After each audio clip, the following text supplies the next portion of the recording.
Hello मेरे प्यारे students, I hope so कि आप लोग सब बढ़िया होंगे। हम लोगों का ट्रिग्नोमेट्री कोर्स चल रहा है फिलहाल। उम्मीद करता हूं कि जो भी अब तक पढ़ाया गया है ट्रिग्नोमेट्री में वो आपको समझ आया हो।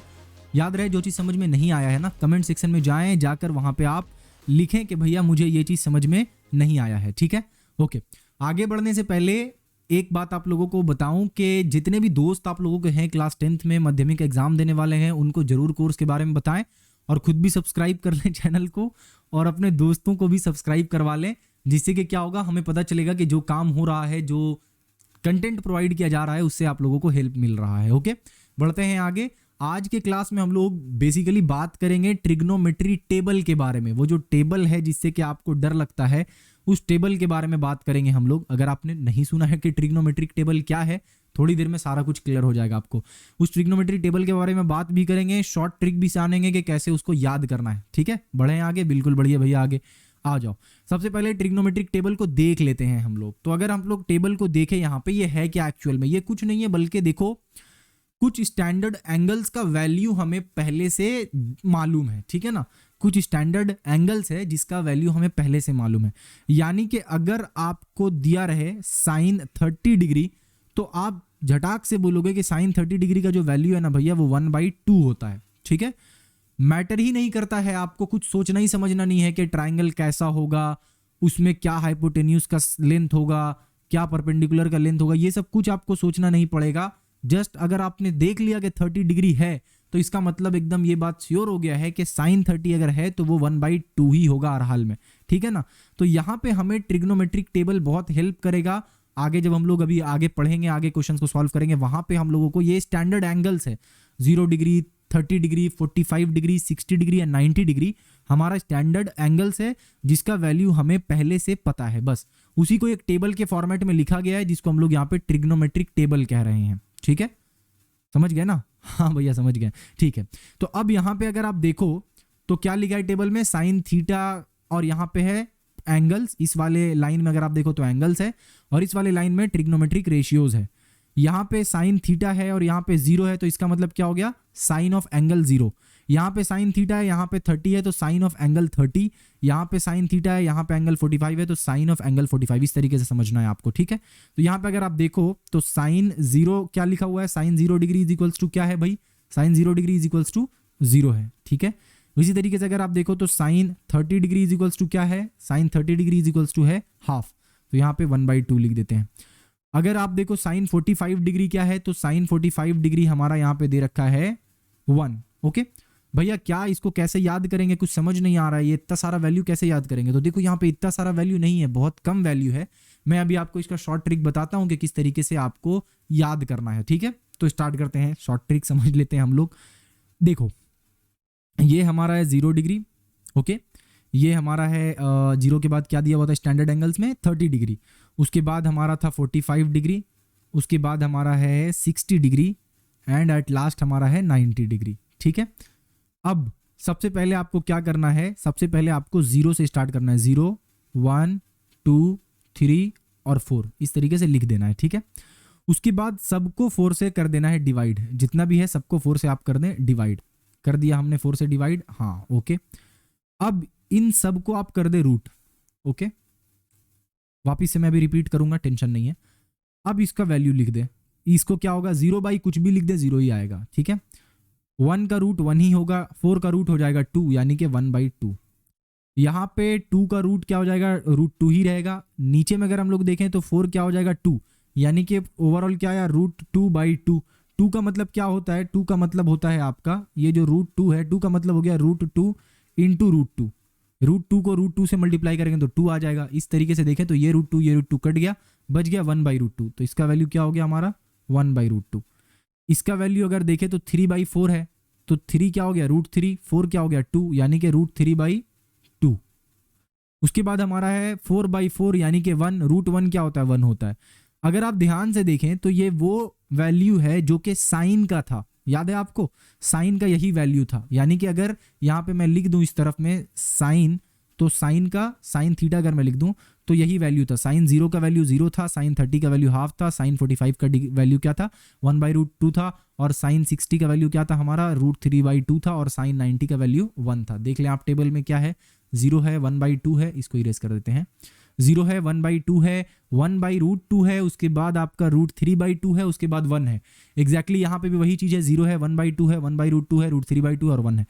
तो याद आप पहले तो आप इस तरीके से करेंगे, बाकी खुद ब खुद आपको धीरे धीरे याद हो जाएगा, टेंशन इसमें नहीं है।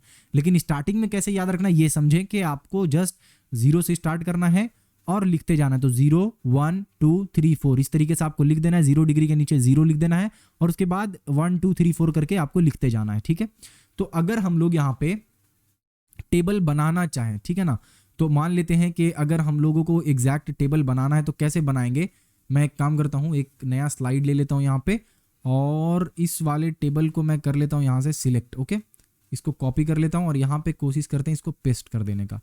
ये हो गया पेस्ट, लेकिन इसका जो वैल्यूज़ है सारा अंदर में उसको हटा देते हैं। मान लो इस सबको हटा दिया हमने, हट गया सारा, ठीक है। अब हम लोग खुद से लिखेंगे, कैसे लिखेंगे समझो थोड़ा सा। मैंने आपको क्या बोला था कि आप लिखोगे सबसे पहले 0, उसके बाद लिखोगे आप 1, उसके बाद लिखोगे 2, उसके बाद लिखोगे 3, उसके बाद लिखोगे 4। जितना भी है सबको आप कर दोगे डिवाइड 4 से, ठीक है भैया, मैंने कर दिया 4 से डिवाइड, सारे को आपने 4 से डिवाइड कर दिया। सारा का आप निकाल लो रूट सबका, ओके। ये जो वैल्यू आएगा उसी को आपको पुट कर देना है साइन वाले रो में। तो ये जो √0/4 है वो 0 के बराबर हो जाएगा। ये √1/4 जो है वो आपका 1/2 के बराबर हो जाएगा। ये √2/4 जो है वो क्या हो जाएगा, 1/√2 के बराबर हो जाएगा, ओके, बढ़िया। इसके बाद यहाँ पे 3/4 जो है वो आपका क्या हो जाएगा, √3/4 का हो जाएगा 2, और 4/4 1 होता है, √1 जो है वो 1 ही होगा। साइन का वैल्यू आपने लिख लिया भैया, साइन लिख लिया, बाकी का कैसे लिखेंगे। देखो अब होगा क्या कि साइन 90 का जो वैल्यू है वो cos 0 का वैल्यू होगा, ठीक है। ये कॉम्प्लीमेंट्री एंगल जब पढ़ाऊंगा तो वहां पे आपको और अच्छे से समझ आ जाएगा। तो कुछ नहीं करना, उल्टा करके लिख देना है, यानी यहाँ पे से जो स्टार्टिंग है, यहाँ जो एंड हो रहा है यहाँ वो स्टार्ट हो जाएगा। कैसे वो देखो, हम लोग यहाँ पे क्या लिख देंगे, यहाँ पे लिख देंगे 1, यहाँ पे लिख देंगे √3/2, यहाँ पे तो भाई वही है 1/√2, यहाँ पे लिख देंगे 1/2 और यहाँ पे लिख देंगे 0। आप अगर ध्यान से देखें तो हमने क्या किया, जस्ट उल्टा लिख दिया। साइन में जो था उसका उल्टा यहाँ लिख दिया, यानी साइन 90 में जो था वो cos 0 में लिख दिया, साइन 60 में जो था वो cos 30 में हमने लिख दिया। अब ये दो चीज आपने लिख दिया है। tan थीटा आपको मैंने बताया था कि जो tan थीटा होता है वो क्या होता है, वो आपका sine theta by cos theta होता है। लास्ट के क्लास में मैंने आपको ये चीज बताया था। तो अब आपको क्या करना है, sine theta by cos theta कर देना है। तो अगर मैं 0/1 करूंगा तो उसका वैल्यू क्या आएगा, 0/1 का वैल्यू 0 आएगा, तो यहाँ पे 0 लिख देंगे, ठीक है। उसके बाद अगर आप देखें तो 1/2 है डिवाइडेड बाई √3/2, क्या आएगा, ये 2 कट गया, बन गया 1/√3, तो यहाँ पे लिख देंगे हम लोग 1/√3, ओके। इसी तरीके से 1/√2 डिवाइडेड बाई 1/√2 करेंगे तो दोनों कट जाएगा, बच जाएगा 1। यहाँ पे √3/2 डिवाइडेड बाई 1/2, 2 कट कर सिर्फ बच जाएगा √3, और यहाँ पे 1/0 जो है वो क्या हो जाएगा, 1/0 जो है वो अनडिफाइंड हो जाएगा, ठीक है। या फिर नॉट डिफाइंड लिख दो यहाँ पे, तो यहाँ पे लिख देता हूँ नॉट डिफाइंड। क्लियर है। तो अब अगर आप देखें तो आपने आराम से खुद से टेबल बना लिया, याद कुछ नहीं करना था, जस्ट आपको ध्यान देना है कि साइन वाले रो में पहले हम लोगों को 0 1 2 3 4 लिख देना है, जितना भी है सबको 4 से डिवाइड कर देना है, सबको रूट कर देना है, उसके बाद जो वैल्यू आएगा वही साइन वाले रो में पुट कर देना है, बात खत्म। अब कोसेक तो आप लिख ही लोगे, साइन का रेसिप्रोकल होता है, यानी कि अगर साइन 0 है तो कोसेक क्या हो जाएगा, कोसेक हो जाएगा आपका 1/0। तो 1/0 क्या होता है, 1/0 जो है वो अनडिफाइंड होता है, तो यहाँ पे लिख देता हूँ अनडिफाइंड, ओके। उसके बाद अगर आप देखें साइन 30 जो है वो क्या है, 1/2 है, तो कॉस जो कोसेक है वो क्या हो जाएगा, रेसिप्रोकल, यानी सिर्फ 2 हो जाएगा। इसी तरीके से इसका रेसिप्रोकल √2 हो जाएगा, इसका रेसिप्रोकल 2/√3 हो जाएगा, और इसका रेसिप्रोकल 1 का रेसिप्रोकल तो 1 ही होता है, ठीक है। अब आगे आप क्या करेंगे, जैसे आपने ऊपर में उल्टा कर दिया था वैसे यहाँ उल्टा कर दें, यहाँ पे 1 लिख दें, यहाँ पे 2/√3 लिख दें, यहाँ पे तो √2 का √2 ही रह जाएगा, यहाँ 2 आ जाएगा और यहाँ पे अनडिफाइंड आ जाएगा, ओके। यहाँ पे अनडिफाइंड आ गया। अब कॉट थीटा में क्या करेंगे आप, कॉट थीटा में सिंपली आप एक काम कर सकते हैं, या तो आप tan थीटा का उल्टा लिख दें यहाँ पे, तो इजी यही रहेगा कि आप tan थीटा का उल्टा लिख दें, ठीक है। तो tan थीटा का उल्टा मतलब क्या हो गया कि अगर tan 90 का वैल्यू नॉट डिफाइंड है तो cot 0 का वैल्यू भी क्या हो जाएगा, नॉट डिफाइंड हो जाएगा, ठीक है। इसी तरीके से अगर tan 60 का वैल्यू √3 है तो cot 30 का वैल्यू जो है वो √3 हो जाएगा। तो जैसे साइन थीटा और cos थीटा में रिलेशन था, उसी तरीके से आप यहाँ पे देख रहे हो कि tan थीटा और cot थीटा के बीच में भी रिलेशन बन रहा है, ठीक है। आगे पढ़ते हैं हम लोग, √3 हमने लिख दिया है। अब यहाँ पे tan 45 जो है वो 1 है, तो cot 45 भी 1 ही होगा, क्योंकि ये तो बीच में आ रहा है, तो अगर उल्टा करके भी लिखेंगे तो बीच में ही आएगा। आगे tan 30 का जो वैल्यू है वो cot 60 का वैल्यू हो जाएगा, ठीक है, 1/√3। ये क्यों हो रहा है, कैसे हो रहा है, वो कॉम्प्लीमेंट्री एंगल में आपको और अच्छे से समझ आएगा। फिलहाल इतना याद रखो कि साइन थीटा और कॉस थीटा में ये रिलेशन है कि साइन 0 का जो वैल्यू होगा वो कॉस 90 का वैल्यू होगा, साइन 30 का जो वैल्यू होगा वो कॉस 60 का वैल्यू होगा, ठीक है। और सेम रिलेशन tan और cot में भी हमें यहाँ पे देखने को मिल रहा है। तो ये आपका टेबल तैयार हो गया, खुद से आपने तैयार कर लिया है। 3 से 4 बार आप खुद से इसको प्रैक्टिस करना, उसके बाद आपको खुद ब खुद जो है वो टेबल याद हो जाएगा, ठीक है। आगे बढ़ते हैं हम लोग। आगे क्या है हमारे पास, आगे है कुछ क्वेश्चंस, उसको हम लोग सॉल्व करते हैं, स्टार्ट करते हैं। आप पेन निकाल लो, पेपर निकाल लो, यानी कि कॉपी निकाल लो और मेरे साथ क्वेश्चन को सॉल्व करना शुरू करो। तो जो यहाँ पे सबसे पहला क्वेश्चन है उसमें क्या बोला है उसको पढ़ लेते हैं हम लोग। ओके, पहला क्वेश्चन बोला है कि find the value of 4/3 cot square 30 plus 3 sin square 60 minus 2 cosec square 60 minus 3/4 tan square 30। अब यहाँ पे कुछ भी डिफिकल्ट नहीं है, जस्ट आपको कैलकुलेशन करना है, बात खत्म। हम लोग फटाफट से लिख देते हैं। देखो 4/3 हमसे क्या बोला है, cot स्क्वायर 30। cot स्क्वायर 30 का क्या मतलब है, यहाँ पे हम लोग चलते हैं टेबल, थोड़ा सा टेबल का रेफरेंस ले लेके करेंगे, ठीक है, ताकि आपको प्रॉब्लम ना हो। तो cot 30 आप खोजो कहाँ पे है, cot 30 यहाँ पे है। वैल्यू क्या है cot 30 का, cot 30 का वैल्यू है हमारा √3। इसका मतलब क्या हो गया, हमें यहाँ पे क्या कर लेना है, √3 पुट कर देना है। तो हमने यहाँ पे √3 पुट कर दिया, √3 का स्क्वायर। ओके, अब आगे करना है आपको प्लस, इसको भी अंदर ब्रैकेट में ले लेता हूँ, ठीक है। अब आगे आपको करना है प्लस, यहाँ पे क्या है, यहाँ पे अगेन ब्रैकेट में ले लेते हैं 3 मल्टीप्लाइड बाई साइन स्क्वायर 60। तो साइन 60 का वैल्यू क्या है, खोज लीजिए आप। साइन 60 का वैल्यू ये है, वहां पे जस्ट आप इसको पुट कर दीजिए। क्या है साइन 60 का वैल्यू, साइन 60 का वैल्यू है आपका √3/2। ओके, इसका स्क्वायर कर देंगे हम लोग यहाँ पे। उसके बाद हम लोग करेंगे माइनस, अंदर में क्या है 2 कोसेक 60। कोसेक 60 का वैल्यू क्या होगा, साइन 60 के रेसिप्रोकल हो जाएगा। तो साइन 60 अगर √3/2 है तो ये 2/√3 हो जाएगा, स्क्वायर डाल देंगे, ठीक है। अगेन यहाँ पे माइनस डालेंगे, अंदर में क्या लिखेंगे 3/4 मल्टीप्लाई हो जाएगा। tan स्क्वायर 30 का वैल्यू क्या होगा, तो हम लोग जाकर वहां पे चेक कर लेंगे कि tan स्क्वायर 30 tan 30 का वैल्यू क्या है। tan 30 का वैल्यू देखो यहाँ पे दिख रहा है हमें 1/√3। तो हम लोग क्या करेंगे 1/√3 वहां पे पुट कर देंगे, बस सिंपल था चीज। यहाँ पे हम लोग क्या करेंगे 1/√3 पुट कर देंगे और उसका स्क्वायर है तो स्क्वायर कर देंगे। अब आगे फर्दर हम लोग क्या करेंगे, जस्ट कैलकुलेट कर लेंगे क्या आ रहा है हमारा 4/3 और यहाँ पे मल्टीप्लाइड बाई √3 का स्क्वायर 3 हो जाएगा, प्लस 3 इंटू मल्टीप्लाइड बाई √3/2 कितना हो जाएगा हमारा 3/4 हो जाएगा। ओके, माइनस 2 इंटू ये क्या हो गया 2 2 4 और नीचे में हो जाएगा 3। तो यहाँ पे लिख देते हैं जो हो जाएगा वो। यहाँ पे देखे तो हो गया 3/4 और यहाँ पे 1/√3 है, क्योंकि स्क्वायर है तो हो जाएगा 1/3। बढ़िया, अब आगे देखते क्या होगा। ये 3 आपको दिख रहा है कि बिल्कुल कट जा रहा है, हाँ भैया कट जा रहा है। तो बचा क्या यहाँ पे 4 प्लस ये 3 मल्टीप्लाई होके हो जाएगा 9/4, हाँ बिल्कुल। यहाँ पे माइनस करेंगे तो हो जाएगा 4 दूना 8, 8/3, हाँ बिल्कुल। और यहाँ पे माइनस करेंगे तो ये आपका 3 कट गया, बचा क्या 1/4। बहुत अच्छे। अब आगे क्या करना है, एकदम सिंपल है। आगे जो हमारा है उसको कैलकुलेट कर लेते हैं। तो नीचे हम लोग एलसीएम लेंगे तो क्या आएगा 12। यहाँ पे हमारा क्या आ जाएगा 24 24 48 आ जाएगा, प्लस 4 3 12, 9 3 27 हो गया, माइनस 3 4 12, 8 4 32 हो गया, ठीक है। उसके बाद अगर हम लोग देखें माइनस 4 3 12, 1 3 3, ये हमारा आ गया। अब आगे क्या कैसे करना है आपको पता ही है, ये चीज तो हमने बहुत पहले बचपन में पढ़ा था। तो यहाँ पे हमारा जो प्लस में उसको प्लस कर देते हैं पहले। तो 8 और 7 हो जाएगा, 7 7 14 और 1 15, 5 4 और 2 6 और 1 7, यानी कि 75 हो गया। जो माइनस में उसको भी प्लस कर देते हैं तो -32 और -3 हो जाएगा -35, डिवाइडेड बाई क्या हमारे पास बचा 12, इज इक्वल्स टू क्या हो गया हमारा 5 में 5 चला गया 0, 7 में 3 गया तो बच गया हमारा 40 डिवाइडेड बाई 12। अब इसको चाहो तो आप और सिंप्लीफाई कर सकते हो, सिंप्लीफाई करके हो जाएगा 10 डिवाइडेड बाई 3 हो गया। ये हो गया आपका आंसर। कितना इजी था, जस्ट आपको ट्रिग्नोमेट्री टेबल याद कर लेना है और याद करने के बाद धड़ाधड़ सब वैल्यू को पुट कर लेना है। याद रहे कि बहुत मिस्टेक होता है, बहुत गलती होता है आपका कैलकुलेशन में, ऐसा क्वेश्चन में, तो इसीलिए अच्छे से ध्यान से कैलकुलेट करना आप, ठीक है। दूसरा क्वेश्चन में फटाफट से चलते हैं। क्या बोला है कि इज द स्टेटमेंट करेक्ट। क्या स्टेटमेंट दे रखा है कि थीटा जो है वो 0 से बड़ा है और 90 से छोटा है, यानी कि जो थीटा है वो 0 डिग्री से लेकर 90 डिग्री के बीच में लाई कर रहा है, ठीक है। तो बोला यह गया है कि साइन थीटा जो है वो क्या साइन 2 थीटा से बड़ा होगा, ये हमसे पूछा गया सिंपली, ठीक है, कि साइन थीटा जो है वो क्या साइन 2 थीटा से बड़ा होगा। तो आप एक चीज याद रखें कि sine theta is a increasing function, इतना याद रखना आपको, ठीक है। Sine theta is an increasing function, बस ये चीज अच्छे से याद कर लें आप। इसका मतलब क्या हुआ, इसको समझते हैं, इंक्रीजिंग फंक्शन। तो इसका मतलब ये हुआ कि अगर हमारा एंगल बढ़ेगा 0 से 90 के बीच में, अगर एंगल बढ़ रहा है तो हमारा जो वैल्यू है साइन थीटा का वो भी बढ़ेगा। कैसे, आइए टेबल देखते हैं, वहां से हमें क्लियर हो जाएगा। देखिए साइन 0 का वैल्यू 0 था, ठीक है, लेकिन जैसे ही साइन 30 में गए तो वो वैल्यू हाफ हो गया, बढ़ गया, हाँ बढ़ गया। लेकिन जैसे ही 45 में गए वो 1/√2 हो गया और थोड़ा सा बढ़ गया।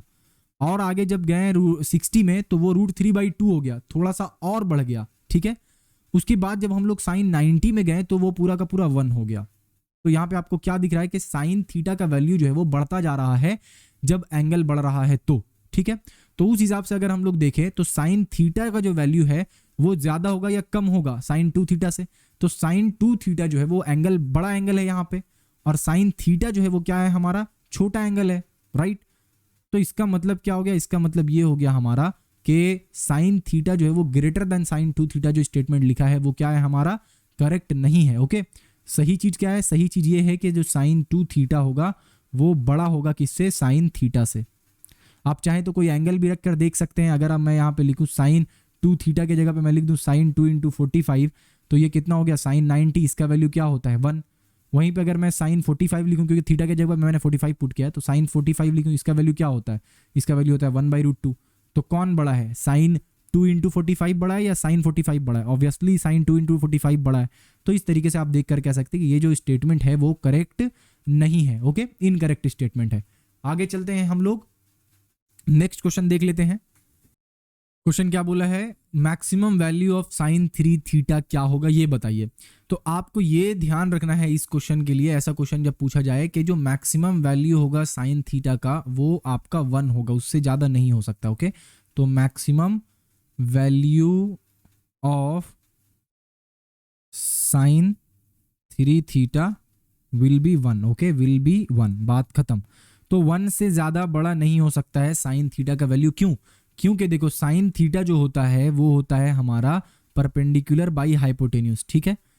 जितना भी खराब केस हो जाएगा उस केस में परपेंडिकुलर हाइपोटेन्यूज एक दूसरे के बराबर हो गया, लेकिन कभी भी हाइपोटेन्यूज से बड़ा परपेंडिकुलर तो नहीं हो सकता है ना। अगर हम लोग ट्राइंगल ले लें तो क्या हमारा ये वाला साइड कभी भी इस वाले साइड से बड़ा हो पाएगा? नहीं हो पाएगा। अगर इस वाले साइड से बड़ा हो गया तो ट्राइंगल हमारा बन ही नहीं पाएगा यहाँ पे, राइट एंगल ट्राइंगल, ठीक है। तो इसीलिए हमेशा p/h होता है साइन थीटा, जिसमें h हमेशा बड़ा होता है और p छोटा होता है। तो इसका मतलब 1 से हमेशा वैल्यू कम होगा, लेकिन अगर p जो है वो h के बराबर हो जाए तो हमारा वैल्यू जो है वो 1 होगा, ठीक है, जो कि 90 डिग्री के केस में होता है। लेकिन कभी भी जो है वो p h से बड़ा नहीं होगा। जब भी p h से बड़ा हो गया इसका मतलब यहाँ पे राइट एंगल ट्राइंगल बन ही नहीं पाएगा। तो इसीलिए हमारा जो वैल्यू है आपका साइन थीटा का वो 1 से बड़ा नहीं हो सकता है।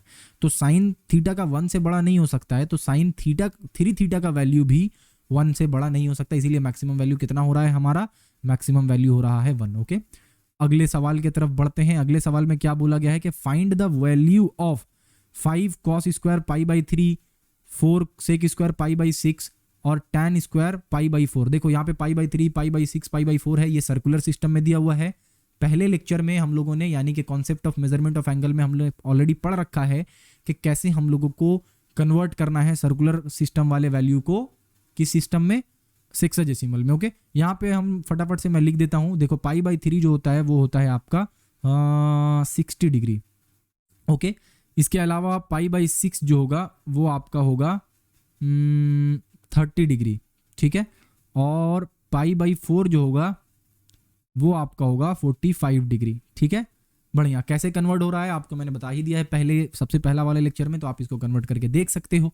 ओके, लिखते हैं फटाफट से सारा वैल्यू। तो 5 cos स्क्वायर π/3 का मतलब क्या हो गया हमारा 60 डिग्री हो गया, ठीक है, प्लस 4 sec स्क्वायर π/6 का वैल्यू क्या हो गया हमारा 30 डिग्री, प्लस नहीं है, माइनस है। प्लस माइनस में आप बिल्कुल मतलब प्रॉब्लम हो जाएगा अगर गलती से भी भूल गए तो। ओके, इसीलिए भूलना नहीं है। π/4 क्या है हमारा 45 डिग्री है, तो लिख दिया हमने। एक सेकेंड, लाइन थोड़ा इधर उधर हो गया, इसको अच्छे से नीचे क्या है हमारा साइन स्क्वायर पाई बाई 6 है, यानी कि हमारा 30 डिग्री लिखना पड़ेगा यहाँ पे, पाई बाई 6 है तो, plus cos square pi by 6, यानी कि अगेन हमें क्या लिखना होगा, कॉस स्क्वायर पाई बाई 6 के जगह पे हमें क्या लिखना पड़ेगा, 30 डिग्री लिखना पड़ेगा। ठीक है, तो हमने क्या किया, इसको कन्वर्ट कर लिया है सेक्साडेसिमल सिस्टम में। आप टेबल को अगर आपने सर्कुलर सिस्टम में भी याद रखा है तो फिर आपको कन्वर्ट नहीं करना पड़ेगा, अदरवाइज इजी तरीका यही होगा कि आप इसको कन्वर्ट कर ले, उसके बाद आराम से जो है वो सॉल्व हो जाएगा। तो फटाफट से हम लोग सॉल्व कर लेते हैं, कैसे सॉल्व करेंगे देख लेते हैं। कॉस 60 का वैल्यू क्या होता है, तो हम लोग पहले लिखते हैं 5 इंटू कॉस 60 का वैल्यू क्या होगा, कॉस 60 का वैल्यू होगा साइन 30 का जो वैल्यू होगा वो, साइन 30 का वैल्यू क्या है, हाफ, तो ये हो गया कॉस 60 का वैल्यू। ठीक है, प्लस 4 सेक 30 का वैल्यू क्या होगा, सेक 30 का वैल्यू होगा आपका जो कॉस 30 का वैल्यू होता है उसका रेसिप्रोकल, कॉस 30 का वैल्यू होता है √3/2, तो यहाँ पे सेक 30 का वैल्यू हो जाएगा 2/√3। ठीक है, आप ट्रिग्नोमेट्रिक टेबल को खोल के रखें और उसके आप रेफरेंस ले। ठीक है, जब याद हो जाएगा आपको उसके बाद आप आराम से कर सकते हो, कोई प्रॉब्लम नहीं है। आगे हमारा है tan स्क्वायर 45, tan 45 का वैल्यू होता है 1, तो यहाँ पे 1 इसका स्क्वायर कर देते हैं, डिवाइडेड बाई यहाँ पे क्या दे रखा है हमारा साइन स्क्वायर 30, साइन स्क्वायर 30 मतलब कि साइन 30 का वैल्यू कितना होता है, हाफ, तो यहाँ पे क्या हो गया 1/2 का स्क्वायर हो गया। Okay, plus cos square 30, cos 30 का वैल्यू क्या होता है √3/2, तो यहाँ पे हम लोग √3/2 का स्क्वायर कर देते हैं। ठीक है, ओके, नेक्स्ट स्लाइड में हम लोग चलते हैं और यहाँ पे हम लोग आगे फर्दर जो हमारा बचा हुआ है उसको कर लेते हैं। क्या बचा हुआ है हमारा, हमने अब तक जो किया है वो है 5/4 हो गया, यहाँ पे 5/4 हो गया। ओके, कैसे आप देख ही सकते हो, प्लस दूसरा जो वैल्यू हमारा है वो है 2 2 4, 4/3, 4 चौक 16, 16/3, यानी कि 16 यहाँ पे 3 हो जा रहा है दूसरा, उसके बाद -1 हो जा रहा है। ठीक है, सिंपल। अगेन नीचे में हमें क्या दे रखा है 1/2 का होल स्क्वायर, यानी कि 1/4 हो गया, तो हम लोग यहाँ पे लिख देते हैं 1/4 प्लस √3/2 का होल स्क्वायर, यानी कि 3/4। ओके, इसको फर्दर हम लोग जब सॉल्व करेंगे तो ऊपर में क्या आ जाएगा, ऊपर में आ जाएगा हमारा 12, और इस वाले को हम लोग यहाँ पे सेपरेटली कैलकुलेट कर लेते हैं, तो क्या हो जाएगा 5/4 प्लस 16/3 एंड हमारा -1 क्या आएगा भैया, तो हमारा हो गया 12 दूना 12, 4 12, यानी कि 12 नीचे आ गया, यहाँ पे हो गया 15, ये हो गया आपका 64 और ये हो गया आपका -12। ओके, अब यहाँ पे आप फटाफट से कैलकुलेट कर लो, तो 5 4 9 6 और 1 7, 79 - 12 आपका क्या हो जा रहा है, 79 - 12 आपका हो जा रहा है 67। ओके, 67/12 आ रहा है ये, तो हम लोग यहाँ पे लिख देते हैं 67/12। नीचे अगर आप देखें तो क्या हो जाएगा 4/4 हो जाएगा, ये 4 4 कट गया, बच गया 1, यानी कि जो हमारा ओवरऑल वैल्यू आया वो क्या आया 67/12 आया। ठीक है, और ये हमारा हो गया आंसर। बढ़िया, अब इसमें हमने क्या किया, जस्ट वैल्यू पुट किया और हमारा काम हो गया। आगे बढ़ते हैं, नेक्स्ट हमारा जो क्वेश्चन है उसमें देख लेते हैं कि क्या पूछा गया है। इस क्वेश्चन में हमें ये बोला गया है कि x square is equals to sine square 30 plus 4 cot square 45 degree plus minus sec square 60 है, तो हमें x का वैल्यू बताइए। हम क्या करेंगे, यहाँ पे जस्ट हम लोग RHS को ले लेंगे, यहाँ पे RHS को हमने यहाँ पे ले लिया, क्या लिखेंगे RHS के जगह पे लिखेंगे sine square 30 plus 4 cot square 45 minus sec square 60। ठीक है, ये हमने लिख दिया यहाँ पे। अब आगे क्या करेंगे, सबका वैल्यू पुट करेंगे। 30 का वैल्यू क्या होता है, हाफ होता है, तो ये हो गया आपका हाफ का स्क्वायर। ओके, प्लस 45 का वैल्यू क्या होता है, कॉट 45 का वैल्यू 1 होता है, तो 1 का स्क्वायर, माइनस सेक 60 का वैल्यू क्या हो जाएगा, तो कॉस 60 का वैल्यू होता है हमारा 1/2, तो इसका वैल्यू हो जाएगा 2, तो ये हो गया 2 का स्क्वायर। ठीक है, बढ़िया, ये हो गया आपका 1/4 plus 4 minus 4 plus 4 minus 4 cut गया, हमारे पास क्या बचा है 1/4 बचा है। ठीक है, तो इसका मतलब क्या हो गया कि जो x स्क्वायर है वो किसके बराबर है, 1/4 के बराबर है, यानी कि जो x होगा वो किसके बराबर होगा, प्लस माइनस 1/2 के बराबर होगा, तो ये हमारा निकल गया x का वैल्यू। ठीक है, यहाँ पे कुछ नहीं है, बस x इज इक्वल्स टू दे दिया है। इससे पहले जो हमने किया था उसमें इज इक्वल्स टू कुछ नहीं था, यानी कि सिर्फ एक एक्सप्रेशन था। यहाँ पे आपको एक इक्वेशन दे दिया है, उसमें एक वेरिएबल है, आपको क्या करना है यहाँ पे सॉल्व कर लेना है उस वाले साइड को जिस साइड को आपको आता है। जैसे कि हमें ये 30 डिग्री 45 डिग्री वाला आता था, लेकिन x का वैल्यू क्या है वो नहीं पता था, तो हमने इसको पहले सॉल्व कर लिया। सॉल्व करके जो वैल्यू आया वो किसके बराबर होगा, x के बराबर होगा, वहां से x निकाल लिया हमने। ओके, अगले क्वेश्चन पे बढ़ते हैं। नेक्स्ट क्वेश्चन हमें क्या बोल रहा है भाई, नेक्स्ट क्वेश्चन हमें बोल रहा है कि tan theta plus 15 is equals to √3 है, तो आप बताइए sine theta plus cos theta कितना होगा। कैसे करेंगे इसको, देखो इसको करने का तरीका सिंपल ये है। सबसे पहले तो आप लिख दे जो लिखा हुआ है, क्या लिखा हुआ है, tan theta plus 15 is equals to √3, ये लिखा हुआ है उसको लिख दिया हमने। अब यहाँ पे आप tan थीटा प्लस 15 ऐसी रहने दें और उस ट्रिग्नोमेट्रिक टेबल के हेल्प से आप देखें कि tan √3 कितना को कहते हैं, √3 tan कितना का वैल्यू √3 है, तो tan 60 डिग्री अगर आप देखेंगे तो उसका वैल्यू होता है √3।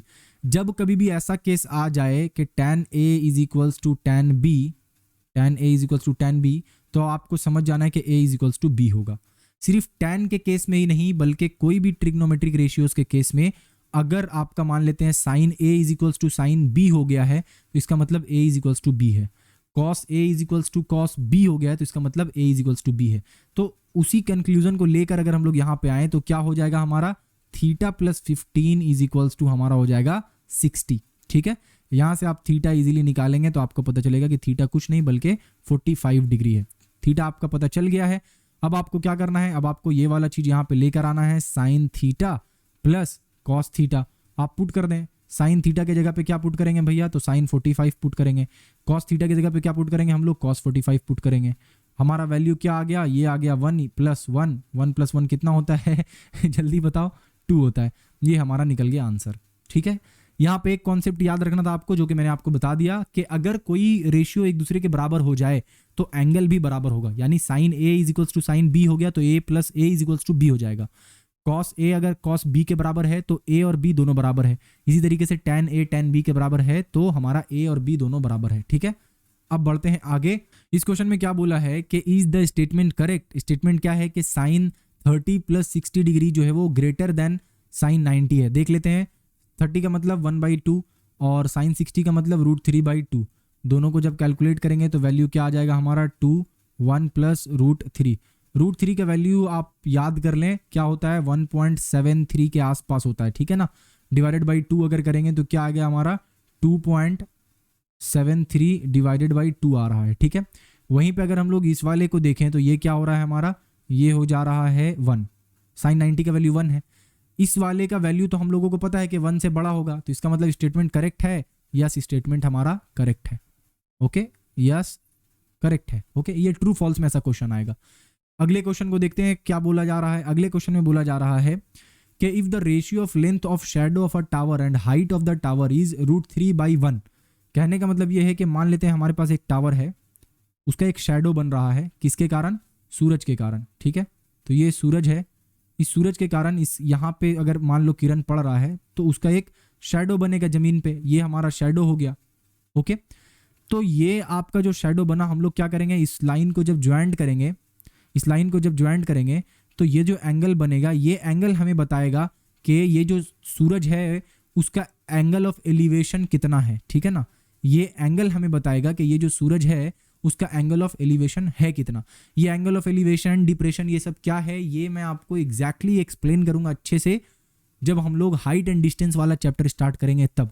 यहाँ पे एंगल ऑफ एलिवेशन सिंपल ये समझिए कि यहाँ हम लोग जब मान लो एक आदमी है, वो ऐसे खड़ा है, ठीक है, इस तरफ वो देख रहा है, तो जब इस तरफ वो देख रहा होगा तो वो ऐसे देख रहा होगा, लेकिन सूरज को देखने के लिए उसे क्या करना होगा, अपना नज़र को ऐसे उठाना पड़ेगा। तो जितना एंगल उसको, जितना डिग्री उसको अपने नज़र को उठाना पड़ा है, उसी को हम लोग कहते हैं एंगल ऑफ एलिवेशन। ठीक है, बढ़िया है, बहुत अच्छा। तो यहाँ पे हम लोगों को एंगल ऑफ एलिवेशन निकालना है। हमें दिया हुआ क्या है, उस टावर का लेंथ, और यानी कि मान लेते हैं अगर ये हमारा A है, ये B है और ये C है, तो हमें दिया हुआ क्या है, हमें दिया हुआ है shadow of tower and height of tower का रेशियो। शैडो ऑफ टावर क्या है हमारा AB क्या है, शैडो ऑफ टावर है, यानी ये ग्राउंड पे ये जो उसका परछाई बन रहा है वही है ना। ओके, और ये हमारा एक्चुअल में टावर है। ठीक है, तो हमें दिया है कि ratio of length of shadow of a tower and height of a tower. तो shadow of a tower AB हो गया और हाइट ऑफ टावर हमारा BC हो गया। ये हमें दे रखा है √3/1। ठीक है, बढ़िया। हमसे क्या पूछा है, एंगल ऑफ एलिवेशन ऑफ सन पूछा है। देखो AB/BC आपको कुछ इस तरीके से नहीं दिख रहा है। AB का मतलब यहाँ पे क्या दिख रहा है आपको, बेस दिख रहा है, क्योंकि इस वाले एंगल के बारे में हम लोग बात कर रहे हैं, तो बेस दिख रहा है AB। और अगर आप देखें, ये हो गया हमारा बेस, और अगर आप BC देखें तो BC क्या दिख रहा है आपको, परपेंडिकुलर दिख रहा है। ओके, यानी कि ये हो गया परपेंडिकुलर। और आपको पता है कि बेस बाई परपेंडिकुलर जो है वो तो बेसिकली कॉट थीटा के बराबर होता है। तो इसका मतलब ये हुआ कि जो हमें रेशियो दिया हुआ है वो एक्चुअल में कॉट थीटा दिया हुआ है। ठीक है, कॉट थीटा क्या हो गया, √3/1, या फिर मैं सिंपली कहूँ √3/1 की जगह पे हम लोग क्या लिख सकते हैं, इसको √3 भी लिख सकते हैं। और अगर आपको याद हो तो √3 जो है वो cot 30 का वैल्यू होता है, ठीक है। cot 30 का वैल्यू √3 होता है, इसका मतलब थीटा का वैल्यू क्या हो गया, 30 डिग्री हो गया। यानी एंगल ऑफ एलिवेशन जो है वो कितना है, 30 डिग्री है। बस हो गया, एंगल ऑफ एलिवेशन जो है वो कितना हो गया हमारा, 30 डिग्री हो गया, बात खत्म। तो इस तरीके से आपको अलग अलग वैरायटीज के क्वेश्चन को अच्छे से समझना है, समझकर उसको करना है, ठीक है। क्वेश्चन इजी रहेगा लेकिन उसमें एक हिडन कॉन्सेप्ट आपको इस्तेमाल करना है। उसको आपने इस्तेमाल कर लिया, क्वेश्चन को आपने ब्रेक कर लिया इजी लैंग्वेज में, उसके बाद जो आपको याद किया हुआ जो चीज़ है वो अप्लाई कर लेना है, ठीक है। जैसे यहाँ पे जो एक जरूरी चीज़ था वो ये था कि √3/1 यानी कि जो रेशियो दिया हुआ है वो रेशियो cot थीटा है, वो समझना यहाँ पे ज़्यादा ज़रूरी था, वही समझना इंपॉर्टेंट था। उसको समझने के बाद तो क्वेश्चन आराम से बन जाएगा, ठीक है। आई होप कि ये क्लास आप लोगों को बहुत हेल्पफुल लगा हो। तो इस लेक्चर में यानी कि इस वीडियो में हम लोगों ने बेसिकली ट्रिग्नोमेट्रिक टेबल को देखा अच्छे से, और 23.2 का जो एक्सरसाइज है आपके बुक में उसको सॉल्व किया, जो जो क्वेश्चंस हो सकता था जिसमें अलग अलग कॉन्सेप्ट इस्तेमाल हो रहा है, और प्रीवियस ईयर क्वेश्चंस भी हम लोगों ने सॉल्व किया जो कि इस एक्सरसाइज से रिलेटेड था। आई होप कि ये ट्रिग्नोमेट्री कोर्स आप लोगों को हेल्प कर रहा हो और आपको सारा चीज़ अच्छे से समझ आ रहा हो। कहीं दिक्कत है तो कमेंट में बताएं, साथ ही साथ चैनल आप जरूर सब्सक्राइब कर लें और अपने दोस्तों को भी बोलें जो क्लास 10th में पढ़ रहे हैं कि भाई आप भी सब्सक्राइब कर लीजिए, ठीक है।